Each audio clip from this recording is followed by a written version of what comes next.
હનુમાનજી બાપુ છે ને અજર અમર છે. અજર હું તો પ્રોગ્રામમાં જાહેરમાં કહું કે એક મેલડીમાં ને એક રામાપીર ને એક હનુમાન ત્રણ ને તમે સવારે નાળિયેર માનો ને બપોરે ભડાકો કરે એવા હે દેવ.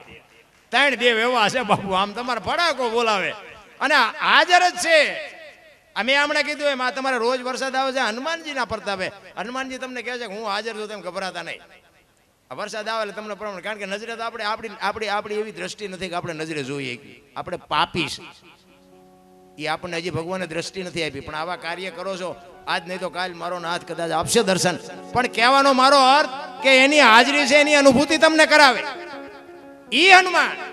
તમે વિચાર કરો, રામાયણમાં હનુમાનજી મહારાજે રામચંદ્ર પરમાત્માના આય કામ કર્યું, આય કામ કર્યું, આય કામ કર્યું એવા હજારો દાખલા છે.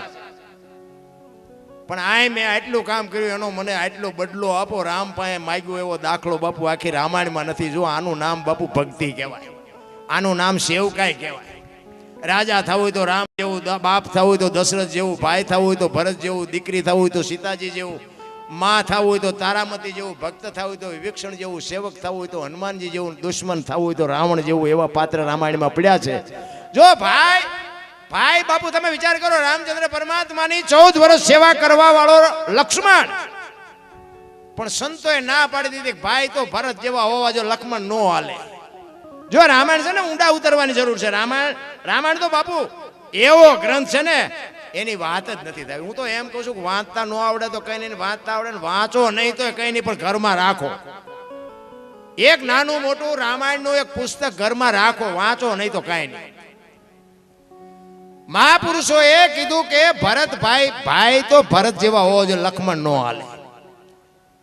એનો એક દાખલો રામચંદ્ર પરમાત્મા અને 14 વર્ષ, વાત લાંબી છે ટૂંકામાં કહું, 14 વર્ષ પૂરા કરીને આવ્યા ને પછી રામ અને લક્ષ્મણ બે બેઠા હતા અને રામે લક્ષ્મણને પૂછ્યું કે લક્ષ્મણ આપણે આવ્યા તેદુનો તારા મોઢા ઉપર કઈક મને ચિંતા હોય એવું લાગે.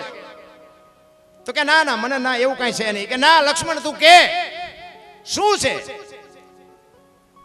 ત્યારે લક્ષ્મણ કહે છે કે મોટા ભાઈ આપણા બેયના પિતા ગુરુ દશરથ મહારાજ, તો કે હા. આપણા ગુરુ બેયના વશિષ્ઠ મહારાજ, તો કે હા. તો કે તમારી અને મારી માની ભક્તિમાં કોઈ કમી ખરી? કે ના, બે માની ભક્તિ હોય. પણ આવું હું કામ પૂછસ? ઈ કે મેં 14 વર્ષમાં તમારી સેવા કરવામાં ક્યાંય ભૂલ કરેલી? કે ના. ત્યારે લક્ષ્મણ કહે છે મોટા ભાઈ જો આમાં તમારામાં મારામાં કાંઈ ફરક ન હોય તો હું તમને ઈ પૂછું છું કે લંકાના પટાંગણમાં રામ રાવણનું જ્યારે યુદ્ધ હાલતું હતું, રાવણના વરસાદ જેટલા બાણ વરસતા હતા, તમને એક નો અડ્યું અને મેઘનાથે મને એક બાણ માર્યું, ત્યાં ગોટો વાળી દીધો. મને આ ક્યું ફળ ભોગવવું પડ્યું એ મને હજી શંકા નથી મટતી. તમારામાં મારામાં કોઈ ફરક ન હોય તો હું એમ કહું છું કે રાવણ જેવા રાવણનું જો બાણ તમને ન અડે, એના છોકરાની હું હસ્તી હતી ઈ મને મારે ગોટો વાળી દે. રામચંદ્ર પરમાત્મા કે હારું કર્યું આ ત્યાં મને પૂછ્યું, નકર આ તું જીવતતા હોતી મૂંઝવત. પછી રામે કીધું કે આપણે વનમાં હાલતા થયા ત્યારે કે આશ્રમ આવ્યા હતા? તો કે હા આશ્રમ તો ઘણા આવ્યા. તો કે સબરીનો આશ્રમ આવ્યો હતી તને ખબર છે? તો કે હા. છાડવાના પાંદડાની પ્રકૃતિ તમારું ભજન કરતી હતી. મેં કીધું મોટા ભાઈ કયો મલક આવ્યો? તમે કીધું કે એક ભીલની બાઈ મારા નામના જાપ કરે છે, મને ખાસ ખબર છે. એ કે આપણા માટે આગતા સ્વાગતા કરી હતી? કે હા. બેસવા માટે ચાદડી પાથરી દીધી હતી, આસો પાલવના તોરણ બાંધ્યા હતા, આંગણું વાળેલું હતું. તો કે જમવાની વ્યવસ્થા કરી હતી? કે હા બાપ મોટા ભાઈ. જંગલમાંથી બોર લઈ આવી? એ કે મેં ખાધા હતા? કે હા મોટા ભાઈ તમે તો ઠળિયા હોતા ખાઈ ગયા. લક્ષ્મણ ત્યાં ખાધા હતા?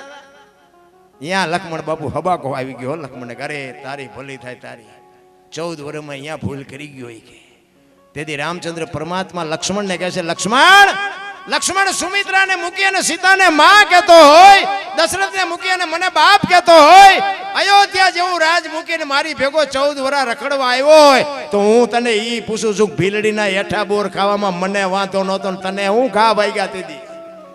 લાકડી પડે એમ પડ્યો હો પગમાં અને બાવડું ચાલીને બેઠો કર્યો. ઈ કે ઉભો રે તું બચ્યો ને, એ સબરીની ભક્તિનો પ્રતાપ છે. કે મોટા ભાઈ ઈ કેવી રીતે? મેં તને જે ફળ આપ્યા એ તારી પાસે રાખ્યા હતા? ઈ કે ના મેં તો ફેંકી દીધા હતા. ઈ તે જે ફળને ફેંક્યા ને પક્ષીઓ લઈ જઈને દ્રોણાચલ પર્વત ઉપર જઈને ખાતા હતા.